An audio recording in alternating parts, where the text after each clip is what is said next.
करना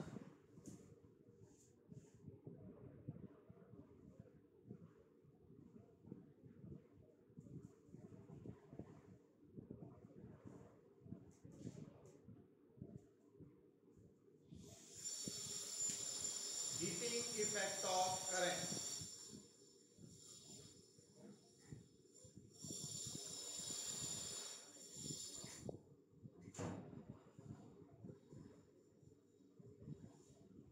जो heating effect of current का कंसैप्ट है वे,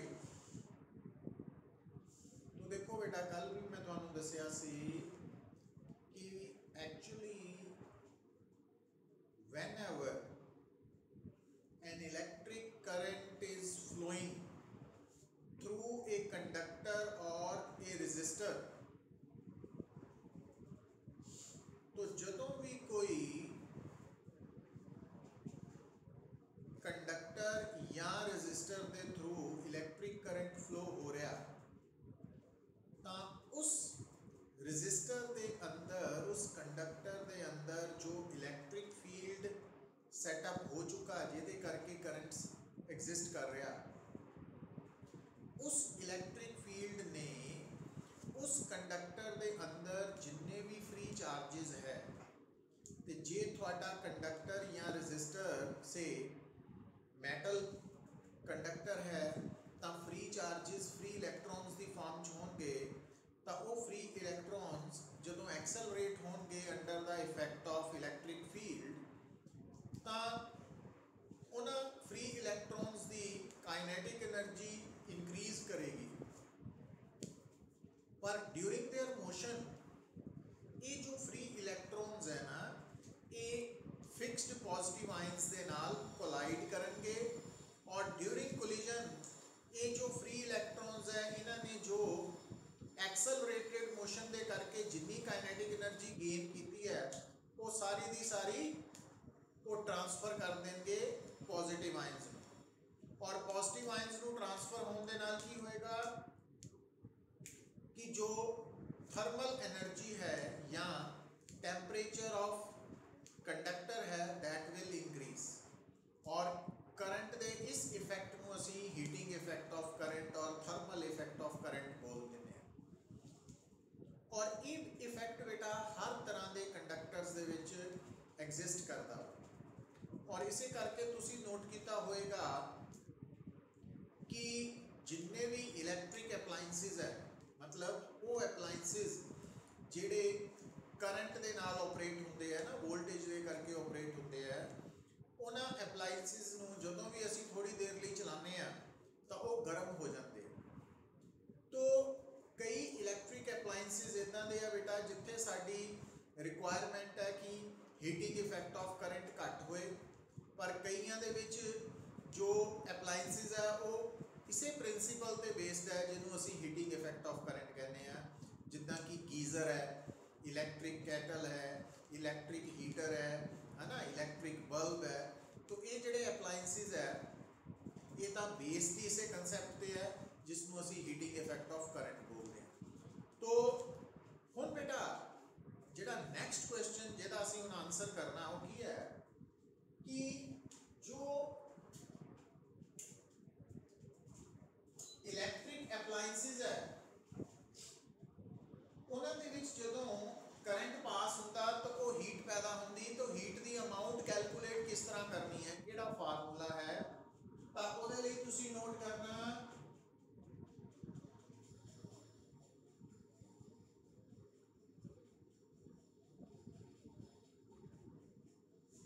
joules law of heating. Joules law of heating जो है इसके अकॉर्डिंगली जदों भी बेटा थोड़े सामने किसी भी रजिस्टर के अंदर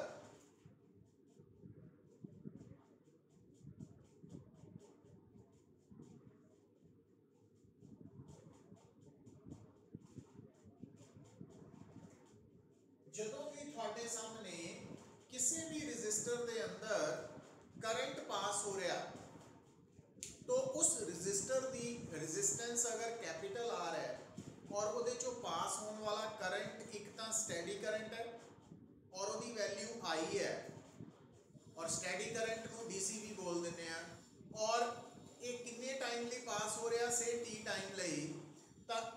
ਰਜਿਸਟਰ ਦੇ ਵਿੱਚ ਕਰੰਟ ਦੇ ਪਾਸ ਹੋਣ ਤੇ ਜੋ ਹੀਟ ਪੈਦਾ ਹੋਏਗੀ तो वो ਅਸੀਂ बेटा किस तरह कैलकुलेट करनी है, heat produced in a resistor in time t वो बेटा होएगी I स्क्वायर RT। ਹੁਣ ਇਹ ਜਿਹੜਾ ਫਾਰਮੂਲਾ ਹੈ ਨਾ ਇਸ ਨੂੰ ਅਸੀਂ ਜੂਲ ਆਫ ਹੀਟਿੰਗ ਬੋਲਦੇ ਆ। तो ਇਹਦੇ ਅਕੋਰਡਿੰਗਲੀ ਕਿਸੇ ਵੀ ਰਜਿਸਟਰ ਦੇ ਵਿੱਚ ਕਰੰਟ ਦੇ ਫਲੋ ਕਰਕੇ ਪੈਦਾ ਹੋਣ ਵਾਲੀ ਹੀਟ ਜਿਹੜੀ ਹੈ ਉਹ directly proportional to square of ਦਾ ਕਰੰਟ ਹੈ ਤੇ ਡਾਇਰੈਕਟਲੀ ਪ੍ਰੋਪੋਰਸ਼ਨਲ ਟੂ ਰੈਜ਼ਿਸਟੈਂਸ ਹੈ ਤੇ ਡਾਇਰੈਕਟਲੀ ਪ੍ਰੋਪੋਰਸ਼ਨਲ ਟੂ ਟਾਈਮ ਹੈ। ਔਰ ਤਿੰਨੋਂ ਫੈਕਟਰਸ ਨੂੰ ਕੰਬਾਈਨ ਕਰਨ ਤੇ H is equal to I square RT ਬਣਿਆ ਨਾ। ਔਰ ਇੱਥੇ ਕਨਸਟੈਂਟ ਆਫ ਪ੍ਰੋਪੋਰਸ਼ਨੈਲਿਟੀ 1 ਸੀ। ਔਰ ਇਹ ਜਿਹੜਾ ਫਾਰਮੂਲਾ ਹੈ ਨਾ ਇਹਨੂੰ ਤੁਸੀਂ ਹਮੇਸ਼ਾ ਲਈ ਯਾਦ ਰੱਖਣਾ, I square RT। तो I square RT ਫਾਰਮੂਲਾ ਤੁਸੀਂ ਕਦੋਂ ਅਪਲਾਈ ਕਰਨਾ, ਜਦੋਂ ਤੁਹਾਨੂੰ ਕੋਈ ਪੁੱਛੇਗਾ ਕਿ ਕਿਸੇ ਵੀ ਰਜਿਸਟਰ ਦੇ ਵਿੱਚ calculate the amount of heat produced in time t। ਹੁਣ ਇਹ ਜਿਹੜੀ ਹੀਟ ਹੈ ਨਾ ਇਹ ਐਕਚੁਅਲੀ ਆਈ ਕਿੱਥੋਂ ਹੈ बेटा, तो ਕਿਸੇ ਵੀ ਸਰਕਟ ਦੇ, ਹੁਣ ਧਿਆਨ ਨਾਲ ਗੱਲ ਸੁਣਿਓ, ਕਿਸੇ ਵੀ ਸਰਕਟ ਦੇ ਵਿੱਚ ਜਿਹੜਾ ਕਰੰਟ ਹੈ ਉਹ ਆਇਆ ਕਿੱਥੋਂ ਹੈ, ਸੋਰਸ ਆਫ EMF ਦੇ ਕਰਕੇ ਹੈ ਨਾ। ਤੇ source of EMF basically Ki provide ਕਰਦੀ ਹੈ ਸਰਕਟ ਨੂੰ, એનર્ਜੀ, ਤਾਂ ਕਿ ਸਰਕਟ 'ਚ ਕਰੰਟ ਫਲੋ ਕਰ ਸਕੇ ਹੈ ਨਾ। तो ਸਰਕਟ 'ਚ ਕਰੰਟ ਨੂੰ ਫਲੋ ਕਰਵਾਉਣ ਦੇ ਲਈ ਇਨ ਏ ਗਿਵਨ ਟਾਈਮ ਜੋ ਸੋਰਸ ਆਫ EMF ਹੈ ਨਾ ਉਹਨੂੰ ਕੀ ਕਰਨਾ ਪੈਂਦਾ, ਵਰਕ ਕਰਨਾ ਪੈਂਦਾ। ਔਰ ਉਸ ਵਰਕ ਦੇ ਲਈ ਜੋ એનર્ਜੀ ਚਾਹੀਦੀ ਹੈ ਉਹ ਕਿੱਥੋਂ ਆਉਂਦੀ ਹੈ, ਸੋਰਸ ਆਫ EMF ਦੇ ਅੰਦਰ ਹੀ ਉਹ ਪ੍ਰੋਵੀਜ਼ਨ ਹੈ। ਜਿਸ ਤਰ੍ਹਾਂ ਸੈੱਲ ਜਾਂ ਬੈਟਰੀ ਹੈ ਨਾ, ਤਾਂ ਸੈੱਲ ਔਰ ਬੈਟਰੀ ਦੇ ਅੰਦਰ ਜੋ ਕੈਮੀਕਲ ਰਿਐਕਸ਼ਨ ਹੋ ਰਿਹਾ ਉਸ ਕੈਮੀਕਲ ਰਿਐਕਸ਼ਨ ਤੋਂ ਮਿਲੀ એનર્ਜੀ ਹੀ ਕਰੰਟ ਨੂੰ ਸਰਕਟ 'ਚ ਫਲੋ ਕਰਨ ਦੇ ਲਈ ਜੋ ਵਰਕ ਕਰਨਾ ਪੈਣਾ ਉਹਦੇ ਲਈ એનર્ਜੀ ਪ੍ਰੋਵਾਈਡ ਕਰਦੀ ਹੈ। तो ਅਸੀਂ ਕਹਿ ਸਕਦੇ ਹਾਂ ਕਿ ਐਕਚੁਅਲੀ ਸੋਰਸ ਆਫ EMF ਕੀ ਹੈ, ਸੋਰਸ ਆਫ EMF ਸਰਕਟ ਨੂੰ ਇਲੈਕਟ੍ਰਿਕ એનર્ਜੀ ਪ੍ਰੋਵਾਈਡ ਕਰਦੀ ਹੈ। ਹੁਣ ਉਹ ਜਿਹੜੀ ਸਰਕਟ ਨੂੰ ਸੋਰਸ ਆਫ EMF ਨੇ ਇਲੈਕਟ੍ਰਿਕ એનર્ਜੀ ਪ੍ਰੋਵਾਈਡ ਕੀਤੀ ਹੈ ਨਾ, ਉਸ ਇਲੈਕਟ੍ਰਿਕ એનર્ਜੀ ਦਾ ਕੁਝ ਪਾਰਟ ਰਜਿਸਟਰ ਦੇ ਵਿੱਚ ਕੀ ਹੋਇਆ, ਹੀਟ ਬਣ ਗਿਆ ਵਾ ਨਾ। तो ਇਸ ਕਰਕੇ ਜਿਹੜੀ ਹੀਟ ਪ੍ਰੋਡਿਊਸਡ ਇਨ ਅ ਰਜਿਸਟਰ ਹੈ ਇਸ ਨੂੰ ਆਪਾਂ ਕਈ ਵਾਰ ਕੀ ਲਿਖ ਦਿੰਦੇ ਆ, electric energy consumed by the resistor। तो heat produced in a resistor या electric energy consumed by the resistor जो है वो I square RT के बराबर है। ये दोनों इक्वल है। अच्छा ਹੁਣ बेटा ਤੁਹਾਨੂੰ ਨਾਲ ਹੀ याद आ जाना चाहिए कि अगर किसी resistor चों करंट पास हो रहा ਤਾਂ ਐਕਚੁਅਲੀ ਉਸ ਰਜਿਸਟਰ ਦੇ ਅਕ੍ਰੋਸ ਕੀ ਪੈਦਾ ਹੋ ਰਿਹਾ, potential difference, that is V। तो ਇਹ ਜਿਹੜਾ ਪੋਟੈਂਸ਼ੀਅਲ ਡਿਫਰੈਂਸ ਹੈ ਇਹ IR ਦੇ ਇਕੁਅਲ ਹੈ बेटा। ਇਹ ਜਿਹੜਾ ਪੋਟੈਂਸ਼ੀਅਲ ਡਿਫਰੈਂਸ ਹੈ IR ਦੇ ਇਕੁਅਲ ਹੈ।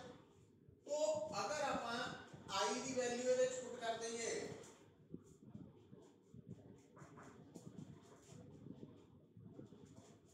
H would become V square by RT है ना। और जब तुसी I सब्स्टिट्यूट करोगे V square over R square ही कार कैंसल आउट हो जाना, आ फार्मूला है। और क्योंकि R is equal to V by I है तो अगर आप R की वैल्यू इतने पुट कर देते बेटा तो H would become I square V over I की का I cancel out, so VIT। और ध्यान की देना मतलब गल ਨੂੰ ਸਮਝਿਓ, ਕਿਸੇ ਵੀ ਇਲੈਕਟ੍ਰਿਕ ਸਰਕਟ ਦੇ ਅੰਦਰ ਕਿਸੇ ਵੀ ਇਲੈਕਟ੍ਰਿਕ ਸਰਕਟ ਦੇ ਅੰਦਰ ਹੋ ਸਕਦਾ ਵਾ 1 2 3 4 ਨੰਬਰ ਆਫ ਰੈਜ਼ਿਸਟਰਸ ਕਨੈਕਟਡ ਹੋਣ। तो जिस रजिस्टर ਦੇ ਅੰਦਰ ਪੈਦਾ ਹੋਣ ਵਾਲੀ ਹੀਟ ਤੁਸੀਂ ਕੈਲਕੂਲੇਟ ਕਰਨੀ ਹੈ ਤਾਂ I square RT फार्मूला च I की लेना उस रजिस्टर चो पास होने वाला करंट, R की लेना उस रजिस्टर की रेजिस्टेंस और T है टाइम। और अगर तुसी हीट ਲਈ फार्मूला यूज करते हैं V²/R/T, ਤਾਂ जिस रजिस्टर च हीट कैलकुलेट कर रहे हैं ना, उस रजिस्टर के अक्रॉस पोटेंशियल डिफरेंस है V, ना कि पूरे सर्किट का पोटेंशियल डिफरेंस नहीं है। तो V²/R/T ये ध्यान च रखना वा। मतलब ये जोड़े फार्मूलाज आप लिखे है ना, heat produced in A given register और कंडक्टर, ये आई जिस रजिस्टर च हीट कैलकुलेट करनी है उस रजिस्टर का पोटेंशियल डिफरेंस है V, आई की है उस रजिस्टर च पास होने वाले करंट की वैल्यू है I, और R की है उस रजिस्टर की रेजिस्टेंस की वैल्यू है। तो ये पॉइंट्स याद रखने जरूरी है थोड़े लिए। तो ये ना समझियो कि V का मतलब टोटल पोटेंशियल डिफरेंस नहीं लेना। क्लियर? अच्छा, हुण बेटा एक्चुअली ये जो पोटेंशियल डिफरेंस है ना, ਜਦੋਂ ਆਪਾਂ ਕਿਸੇ रजिस्टर की गल करते हैं तो रजिस्टर के अक्रॉस जो पोटेंशियल डिफरेंस है, तो जिस साइड तो रजिस्टर च करंट एंटर करता उस एंड का पोटेंशियल हायर पोटेंशियल होंदा, दूसरे एंड का लोअर होंदा ना, HL लिखना सीखिया आपां। तो हुण तुसीं बेटा इहदे च की देख रहे हैं कि तुहाडा जिहड़ा रजिस्टर है आई आर, तो अगर ये करंट आई फ्लो कर रहा ए टू बी, इसका मतलब आ साइड हायर पोटेंशियल है, आ लोअर पोटेंशियल। हुण जदों असीं ये कहते हैं कि रजिस्टर के थ्रू करंट फ्लो हो रहा, तो करंट का मतलब की है फ्री चार्जेस मूव कर रहे हैं। हुण बेटा सर्किट के अंदर दो तरह के फ्री चार्जेस की पॉसिबिलिटी है, पॉजिटिव नेचर का फ्री चार्ज या नैगेटिव नेचर का फ्री चार्ज। तो जे बेटा करंट दे फ्लो होने का कारण पॉजिटिव नेचर का चार्ज है, फ्री चार्ज है, तो जिस तरफ करंट जा रहा पॉजिटिव फ्री चार्ज भी उसे डायरेक्शन च मूव करेगा। तो जे करंट दे एग्जिस्ट करने का कारण नैगेटिव फ्री चार्ज का फ्लो है, तो फिर नैगेटिव चार्ज किस तरफ मूव करेगा, जिस तरफ करंट जा रहा उसके ऑपोजिट, है ना, बाय कन्वेंशन। और अगर आप इतने काम को ईजी करने के लिए मान लीए कि साडा जिहड़ा करंट है वो due to the flow of positive free charge है, तो पॉजिटिव फ्री चार्ज करंट वाली डायरेक्शन च जाएगा क्यू। हुण तुसीं देख रहे हैं ये जिहड़ा चार्ज है क्यू, ये रजिस्टर के थ्रू फ्लो किया, ठीक है, और ये कितने टाइम का चार्ज है बेटा, तो ये टी टाइम दे विच जिन्ना चार्ज रजिस्टर चों लंघ के गया, तो ये चार्ज टी टाइम दे विच पास किया रजिस्टर चों। हुण बेटा तुसीं नोट करो जिहड़ा तुहाडा ये चार्ज है क्यू, ये रजिस्टर च जदों पास कर रहा ये higher potential end to lower potential end जा रहा है ना। तो हायर पोटेंशियल एंड ते पॉजिटिव चार्ज की पोटेंशियल एनर्जी ज़्यादा होती है, लोअर पोटेंशियल एंड ते पोटेंशियल एनर्जी घट जाती है। इसका मतलब जदों ये चार्ज ए टू बी जाएगा तो इस चार्ज की potential energy electric potential energy decrease करेगी, तो वो एनर्जी ही हीट च कन्वर्ट हो रही है, आप इदा भी कह सकते। अच्छा, हुण ये जिहड़ी हीट पैदा हो रही है वो आप किहदे बराबर लिख सकते हैं बेटा, क्यू वी। वी की है हायर ते लोअर एंड्स दे विच पोटेंशियल डिफरेंस है ना, तो charge into potential difference is equal to heat generated. हुण ये जिहड़ा चार्ज है जे आप इनू in terms of current convert करना, इस चार्ज नू करंट दी टर्म च कन्वर्ट करना, जदों भी तुसी करंट तो चार्ज बनाना ना पुत्र, जदों भी सुन लो गल नूं ध्यान नाल, जदों भी करंट नू चार्ज च कन्वर्ट करना तब तुसी बेसिक फार्मूला केड़ा यूज करना बेटा, I is equal to dq by dt, और dq भी बन जाएगा I dt। उस तो बाद तुसी इंटीग्रेट करना बेटा, जदों तुसी इंटीग्रेट करना ना टोटल चार्ज निकालने लई इन गिवन टाइम, तो फिर तुसी अगला क्वेश्चन की करना कि इत्थे आपां जिस करंट दे नाल डील कर रहे हैं वो स्टैडी करंट है, steady current DC current constant current है। तो इस करके जिहड़ा कांस्टेंट है वो इंटीग्रेशन तो बाहर आ जाता है ना, स्टैडी करंट होने करके स्टैडी करंट, स्टैडी करंट का मतलब आई कांस्टेंट है तो आई बाहर आ जाएगा, तो Q is equal to I P. पर हुण तुसीं ध्यान रखियो पुत्र, गलती कित्थे होनी है, खास करके ਜਿਹੜੇ न्यूमेरिकल्स या कंपटीशन की तैयारी कर रहे हैं, ਆਪਾਂ भी न्यूमेरिकल वधिया तरीके नाल करिए कि ਜਦੋਂ भी करंट तो चार्ज निकालना वा ਤਾਂ ਉਹਨੂੰ निकालन का फाइंड आउट करन का बेसिक फार्मूला ਜਿਹੜਾ ਵਾ ना, आम तौर ਤੇ ਅਸੀਂ ਕੀ ਕਰਦੇ ਹਾਂ कि ਅਸੀਂ ਜਦੋਂ भी करंट तो चार्ज निकालना ਅਸੀਂ ਕੀ ਕਰਦੇ ਹਾਂ, करंट ਨੂੰ टाइम ਦੇ ਨਾਲ मल्टीप्लाई कर ਦਿੰਦੇ ਹਾਂ, चार्ज आ जाता वा। पर वो पता क्यों आ जाता, क्योंकि वो बाय चांस ਜਿਹੜਾ करंट है वो स्टैडी करंट ਹੁੰਦਾ, ਤੇ ਇਸ ਕਰਕੇ ਸਾਡਾ ਤੁੱਕਾ ਵੀ ਠੀਕ ਹੋ ਜਾਂਦਾ ਤੇ ਸਾਨੂੰ ਲੱਗਦਾ current into time is equal to charge. ਪਰ ਜੇ ਬੇਟਾ ਤੁਹਾਡੇ ਸਾਹਮਣੇ करंट वेरिएबल करंट है, तो वेरिएबल करंट होएगा तो फिर चार्ज निकालने लिए जे तुसी IT करता तो गलत हो जाएगा, तो फिर इंटीग्रेशन ने हेल्प करनी, ठीक है ना। इस करके करंट तो चार्ज निकालन का गिवन टाइम दे विच करंट तो चार्ज कितना फ्लो किया करंट करके उन्होंने निकालन का बेसिक फार्मूला आ याद रखो। पर जे सानू पता वा भी ये स्टैडी करंट है, फिर आपां charge is equal to current into time कर सकते हैं, क्योंकि फिर आंसर सेम ही रहेगा, बट अदरवाइज नहीं, उदा नहीं। तो हुण बेटा क्योंकि असी इस आर्टिकल च स्टैडी करंट के नाल डील कर रहे हैं, जिस कारण करके Q IT के बराबर है, तो अगर आपां इस Q की वैल्यू इहदे च पुट करिए, है ना, आ Q की वैल्यू पुट करिए तो H आ जाएगा ITV, मतलब VIT। और अगर असी V is equal to IR substitute करिए तो I स्क्वायर RT बन जाएगा, है ना, तो आ रिजल्ट आ जाएगा।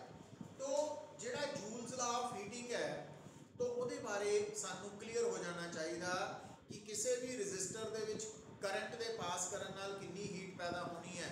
उस हीट ਨੂੰ कैलकुलेट ਕਰਨ ਦਾ ਤੁਹਾਡੇ ਕੋਲ तीन फार्मूलाज है, पर ਉਹਨਾਂ तीन फार्मूलाज ਦੇ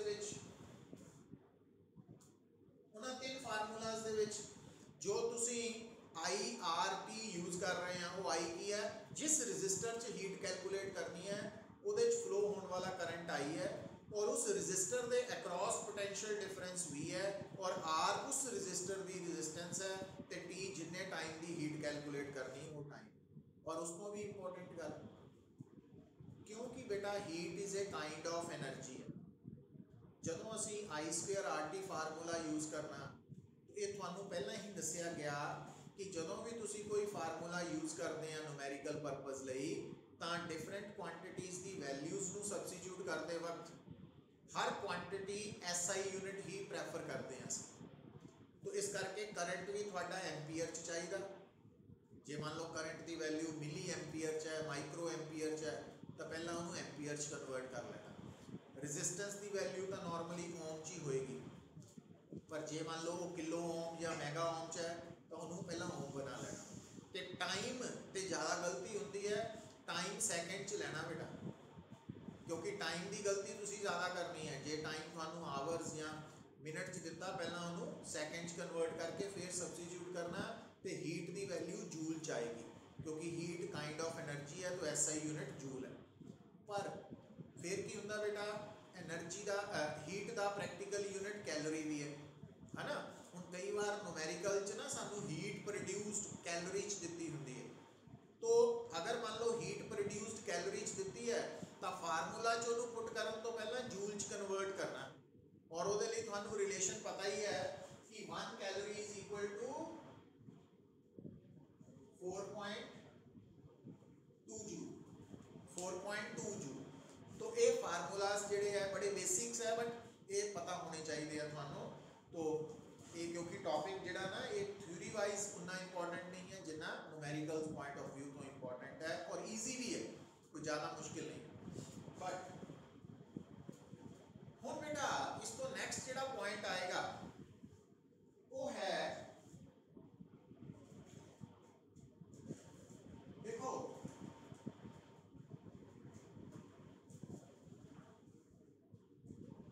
लिसन बेटा,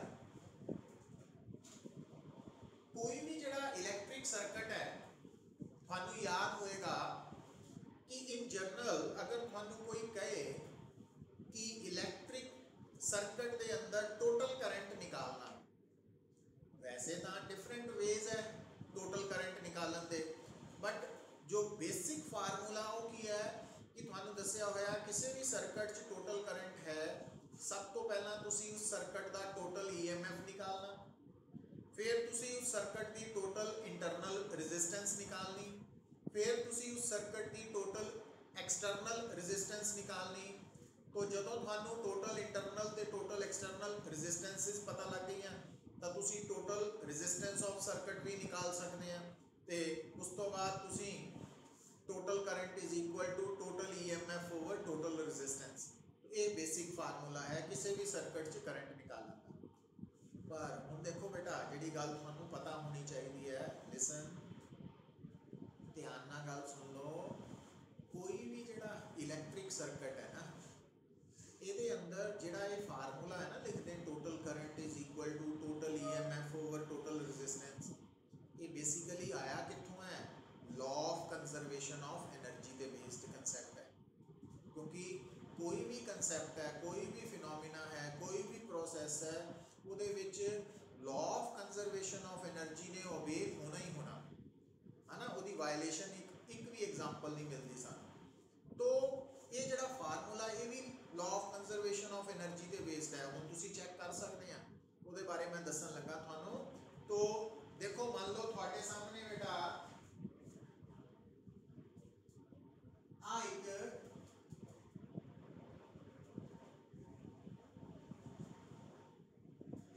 सर्किट है,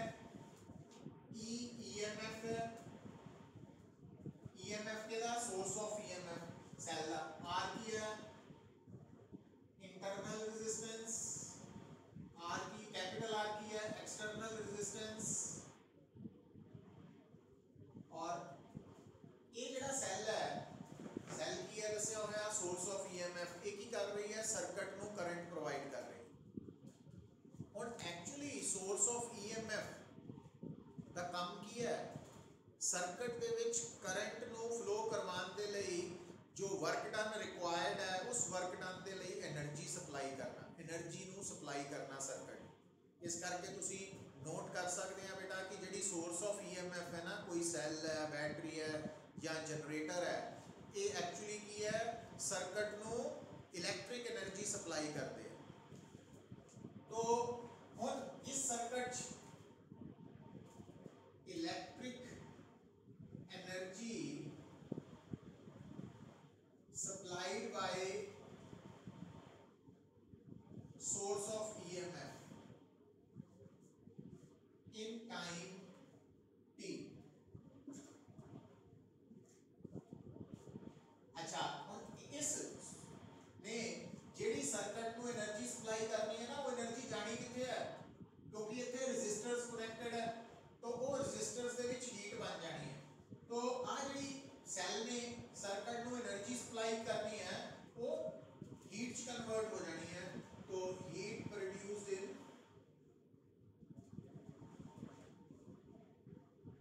resistor small r in time t, और हीट प्रोड्यूस्ड इन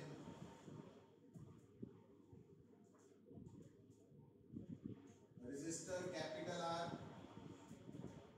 इन टाइम t।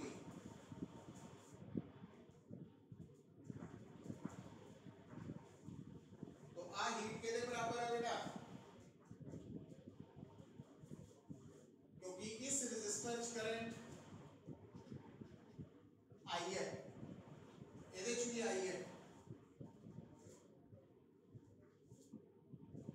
पर हम गल सुनियो आज तो बाद इन्हें नोट कर लेना बेटा, अंडरलाइन करके साइड पे नोट कर लो। जदों भी थानू कोई पूछेगा कि electric energy supplied by the source of EMF to the circuit, कि कोई भी सोर्स ऑफ EMF सर्किट नू कितनी इलैक्ट्रिक एनर्जी सप्लाई करती है, उसका फार्मूला की है बेटा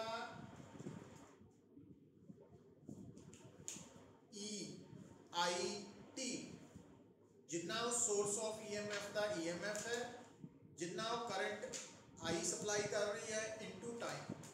ये नोट कर लो अंडरलाइन करके, क्योंकि कई न्यूमेरिकल्स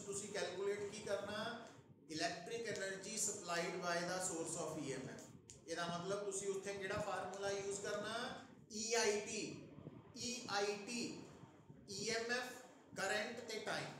ਤੇ ਜਦੋਂ ਤੁਸੀਂ electric energy consumed ਬਾय resistor calculate ਕਰਨੀ ਹੈ, ਇਲੈਕਟ੍ਰਿਕ એનર્ਜੀ ਕੰਜ਼ਿਊਮਡ ਬਾय ਰੈਜ਼ਿਸਟਰ ਜਾਂ ਹੀਟ ਪ੍ਰੋਡਿਊਸਡ ਇਨ ਰੈਜ਼ਿਸਟਰ ਇੱਕੋ ਚੀਜ਼ ਹੈ, ਤਾਂ ਉੱਥੇ ਫਾਰਮੂਲਾ ਕਿਹੜਾ ਵਾ, ਜਾਂ I²RT ਜਾਂ V²/R/T ਤੇ ਜਾਂ VIT है ना। ਤੇ electric energy supplied by the source of EMF ਹਮੇਸ਼ਾ ਕਿਹਦੇ ਬਰਾਬਰ ਲੈਣੀ, EMF of source into current in the circuit and T time ਹੈ। ਹੁਣ ਬੇਟਾ law of conservation of energy ਦੇ ਅਕੋਰਡਿੰਗਲੀ ਜਿੰਨੀ એનર્ਜੀ EMF ਨੇ ਸਪਲਾਈ ਕਰਨੀ ਹੈ तो वो उन्नी एक्सटर्नल ते इंटरनल हीट बन जानी है ना, law of conservation of energy के अकॉर्डिंगली। सो ਇਹਦਾ ਮਤਲਬ U is equal to H1 plus H2 ਅਸੀਂ ਕਿੱਦਾਂ ਲਿਖ ਪਾਏ, using law of conservation of energy। तो EIT I²RT I²RT T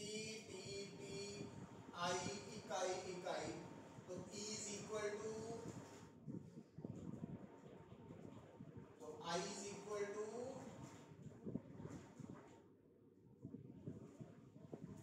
और I is equal to total EMF over total resistance है।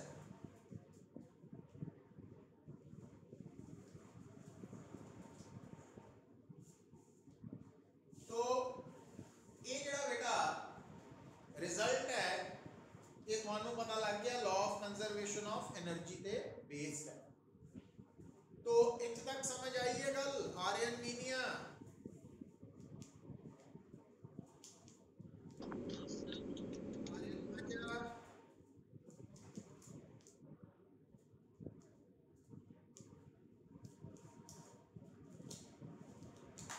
समरीत, लक्ष्या,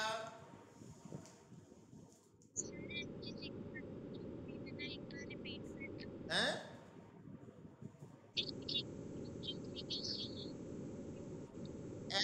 H is equal to QV। सुनो पुत्र, H is equal to QV किथों आया कि चार्ज ਨੂੰ पोटेंशियल डिफरेंस V ਚੋਂ ਪਾਸ ਕਰਨ ਲਈ ਕਿੰਨਾ ਵਰਕ ਕਰਨਾ ਪਏਗਾ, charge into potential difference. Potential difference की डेफिनेशन याद है ਤੁਹਾਨੂੰ, work done per unit charge. तो इस करके चार्ज किसी भी चार्ज ਨੂੰ पोटेंशियल डिफरेंस चों लंघण ਲਈ कितना वर्क डन करना पएगा, चार्ज इनटू पोटेंशियल डिफरेंस। तो वो सारा वर्क डन हीट च कन्वर्ट हो रहा बेटा। तो इस करके QV is equal to H। समझ गए मानसी, कृष, गुरलीन,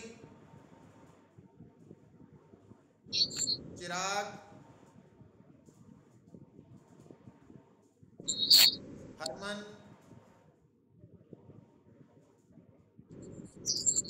यथार्थ,